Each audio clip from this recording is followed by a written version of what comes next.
If you want a Ferrari, you have to desire. We produce far less cars than the demand. This is important for marketing position and to maintain the used market value. There's a moment in every industry when control quietly slips out of the hands of the powerful and into the hands of someone nobody expected to matter. For supercars, that moment didn't happen in a factory or a boardroom. It happened in a garage, a wrecked Ferrari, a camera, a creator who refused to believe written off meant finished. And once millions of people started watching Matt Armstrong rebuild the cars. When we fixed the Bugatti, I repaired this wire here on the crash sensor. Companies never wanted rebuilt. The story stopped being about supercars. It became about ownership, control, and who really makes the rules after you buy something. Before the spotlight, before the controversy, before the legal fear, before Ferrari's name started appearing in conversations it never wanted to be part of, there was just Matt. Matt Armstrong started where most great YouTube stories start, with almost nothing and an idea that made no logical sense on paper. The premise was simple enough that it barely sounds like a premise at all. Find cars that have been in serious accidents. I buy the cars that have been crashed. This time, my only car which is not been crashed, I've crashed it. Cars with salvage titles, crushed frames, airbags deployed, engines seized. Cars that every professional in the industry would look at and see a parts donor at best. And then rebuild them, completely, meticulously, on camera. Nobody told him this would work. The conventional wisdom in automotive content was horsepower rankings, test drives, and review videos filmed in front of dealerships. Clean cars, aspirational content, the kind of thing that made you want to buy something you probably couldn't afford. Matt went the opposite direction. He showed the ugly version, the car on a flatbed with the front end missing. The moment you realize a frame rail is bent in a way that makes professional restorers shake their heads. The sourcing of parts from junkyards and overseas suppliers and online forums where people argue for hours about whether a particular bolt was used in a particular production year. He showed all of it, the frustration, the setbacks, the moments where a rebuild that should have taken 3 weeks turned into 3 months. And people connected with it in a way that pure automotive glamour had never managed. Because it wasn't about the car, really. It was about the belief that something broken could be made whole, that something written off could be brought back. There is something genuinely universal in that idea. You don't need to know what a control arm does to feel something when a car that looked like scrap metal starts an engine for the first time in years. Matt understood that. Whether consciously or not, he understood that he wasn't making car content. He was making human content that happened to involve cars. As his channel grew, the builds got more ambitious, more complex, more expensive, and more famous. He wasn't just rebuilding Hondas and BMWs anymore. The BMW M5 is finally rebuilt and finished. But for that exact reason is why we have to say goodbye to it. He was going after the cars that exist in another universe from most people's lives. The cars that appear in magazines and on bedroom posters and in the background of music videos. The cars that feel like they belong to a different species of human. He was going after Ferraris, and that is where the story changes entirely. Inside the Ferrari rebuild, the car arrived in pieces. A Ferrari 458 Italia, one of the most visually striking mid-engine sports cars the company had ever produced, with a naturally aspirated V8 that Ferrari engineers considered a mechanical masterpiece, had been in a serious collision. The bodywork was destroyed. The frame had taken impact. It had cleared the insurance process, been declared a total loss, and ended up with a salvage title that legally made it Matt's problem to solve. He chose to solve it on camera, and you have to understand what that actually means. Because rebuild a Ferrari is a phrase that sounds simple until you are 3 weeks in and realizing that a single suspension component is dealer-only, production run specific, and currently listed as unavailable through every official Ferrari channel on Earth. Ferrari does not manufacture cars the way other companies manufacture cars. The tolerances are tighter. The components are more deeply proprietary. The relationship between individual parts is more precise and more particular than almost any other production vehicle. This is not marketing language, it is engineering reality. When Ferrari builds an engine, the components are often matched to each other during assembly. You cannot simply swap in a replacement and expect the same result. You need the right part from the right production run, fitted with the right specifications. For a salvage title car, Ferrari's official dealer network offers nothing by policy. Not inability, policy. Matt sourced parts from 3 different countries.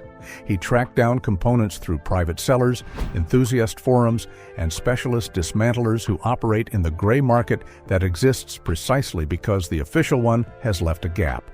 He documented every dead end in real time, every call that went nowhere, every part that turned out to be the wrong variant for the wrong model year. And then he documented finding the right one anyway.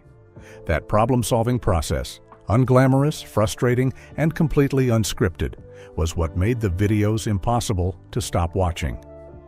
In 2013, a similar dynamic had played out publicly when a California man named Bruce Canepa attempted to restore a rare Ferrari through legitimate channels and found the parts pipeline essentially closed to him. The story made automotive press at the time and established, in documented form, that Ferrari's parts availability policy was not accidental or administrative. It was deliberate brand management, a way of ensuring that only certain restorations happened, in certain places, under certain supervision, the kind that Ferrari controlled. Matt was operating completely outside that structure and pulling millions of people in with him. That is the part that changed things. The viewers watching were not automotive journalists or wealthy collectors or people with any existing relationship to the Ferrari world. They were ordinary people, people who had never sat in a car with a prancing horse badge, who had only ever seen Ferraris in the backgrounds of music videos or parked outside restaurants they would never eat in. And suddenly, they were watching one being rebuilt in a garage. They were learning what a Ferrari actually contains, what it actually costs to fix, what it actually is underneath the mythology. Ferrari had spent decades building a brand around the idea that their cars exist beyond ordinary reach. That is not an accident. The exclusivity is engineered as deliberately as the engines. Matt Armstrong, with a camera and a salvage title and an audience that kept growing, was dismantling that engineering one video at a time. He was just rebuilding a car.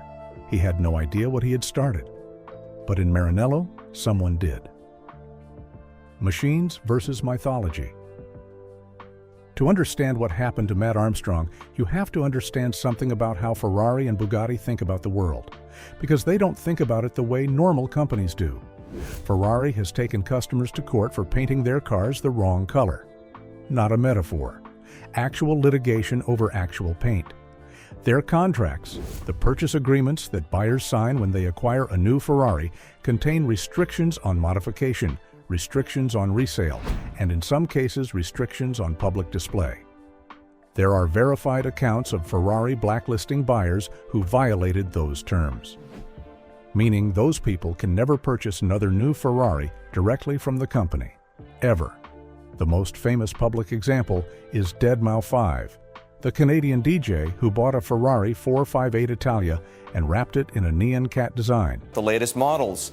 Ferrari, believe it or not, just had a record first 6 months, selling 3,000 cars for $1.5 billion in sales. Ferrari sent a cease and desist letter. The wrap was removed, and the story circulated globally as a reminder that buying a Ferrari does not mean you own a Ferrari in the way you own most things. Ferrari retains a kind of permanent interest in its products that has no real parallel in consumer goods. This is not accidental. This is the brand. The exclusivity is the product. The mythology is what you are paying for as much as the engineering. And the mythology requires control. Bugatti operates on an even more extreme version of this model. Fewer than 80 cars produced per year at peak production. Prices that start at multiple millions of dollars. A customer list that reads like a geopolitical summit. My last case was the Deepwater Horizon that generated $28 million. and a documented policy confirmed through multiple channels and multiple incidents of refusing to supply replacement parts for salvage title vehicles. Not inability, refusal.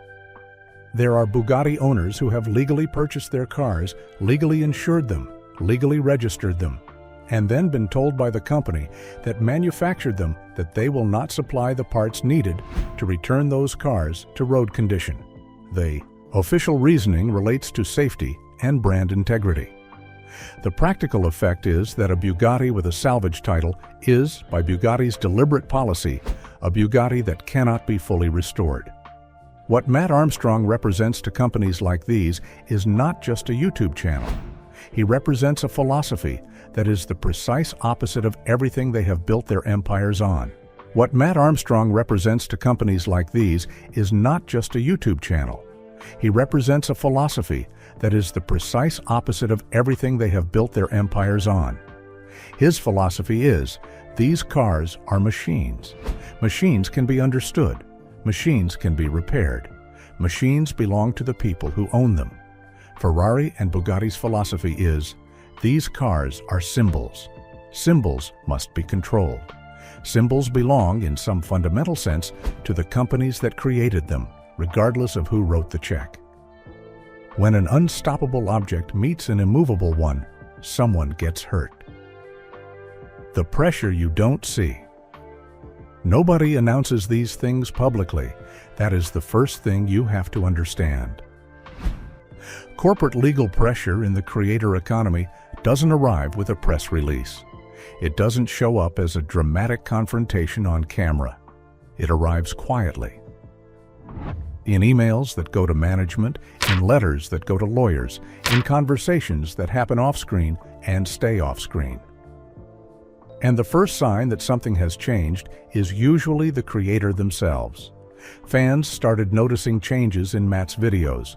The energy that had always been his signature, the complete openness, the willingness to talk through every problem as it happened, the feeling that you were genuinely inside the process with him, started developing edges. Moments where he seemed to choose his words more carefully than usual. Moments where certain topics were approached and then quietly redirected.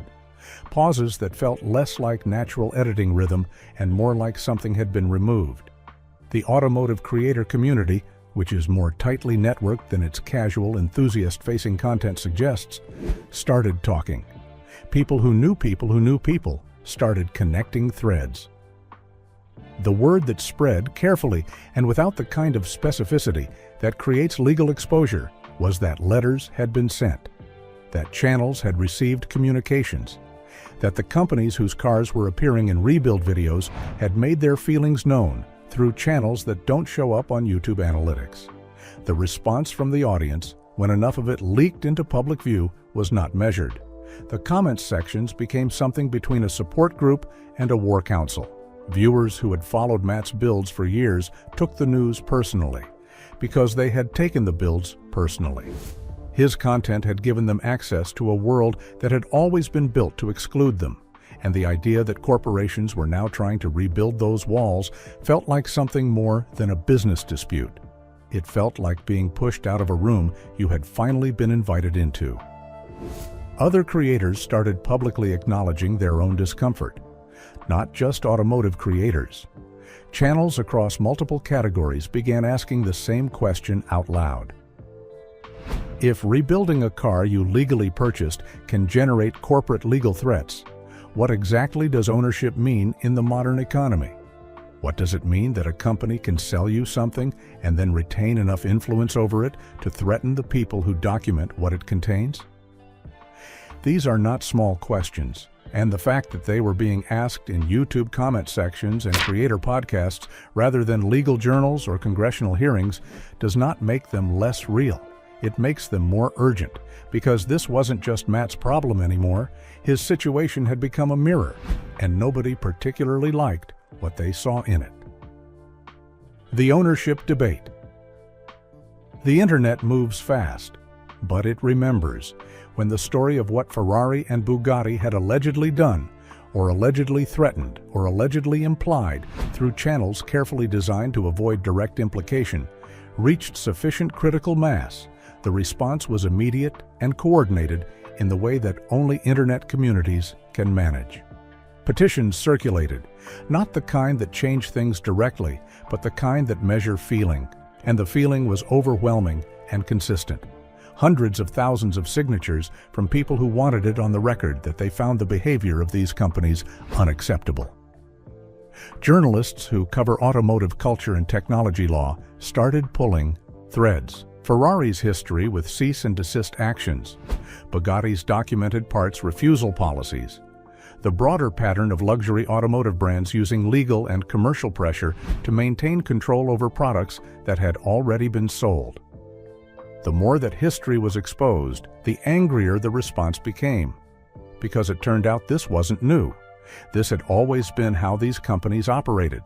The difference was that previously, the people on the receiving end had been wealthy enough to either fight back privately or absorb the loss quietly.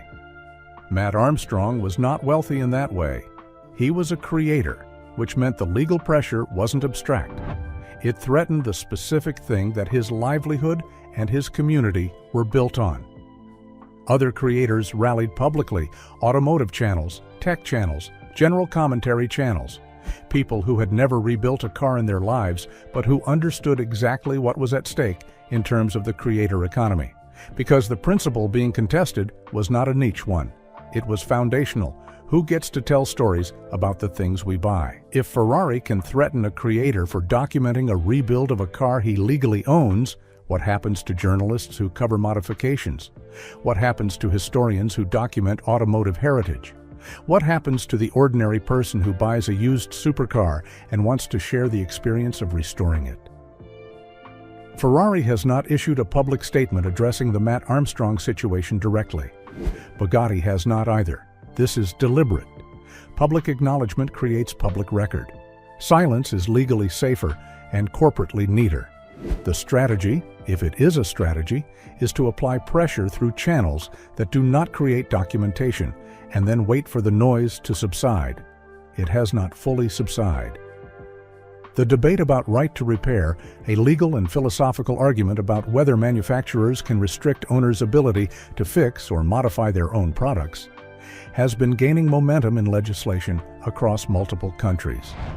The automotive world is watching it closely. So are technology companies. So are medical device manufacturers. The principle is the same across all of them. Does buying something give you full ownership, or does the manufacturer retain a permanent seat at the table? Matt Armstrong's story is not a footnote in that debate. For the people who followed it, it is the debate, reduced to its most human and emotionally accessible form. A guy in a garage, a car that was supposed to be dead, a company that decided it had something to say about that. The car got rebuilt. Matt is still making videos, but the conversation, the real conversation, the one about who owns what and who gets to say so, that one is nowhere near finished. What happened with Matt Armstrong was never really just about one rebuild, one video, or one company drawing a legal boundary around its name. It was a glimpse into something larger, the quiet tension between ownership and control in a world where even the things we buy can still be contested after the fact. And once you see that pattern in one place, it becomes harder not to see it everywhere else. Because the real question isn't whether he was allowed to rebuild a car. It's how many other things, ideas, machines, histories, are still being shaped behind closed doors long after we believe they've been handed over. And if ownership is no longer the final word, then who exactly is still writing the rules?